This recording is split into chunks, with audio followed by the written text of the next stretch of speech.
Dieses zum Kauf angebotene Vierzimmer-Einfamilienhaus befindet sich in der Türkei.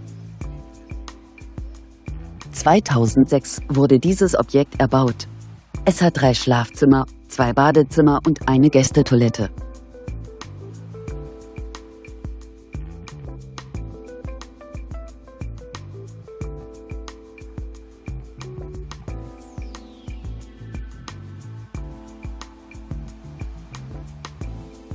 Auf einer Grundstücksfläche von ca. 575 Quadratmetern bietet das Haus eine Wohnfläche von ca. 160 Quadratmetern.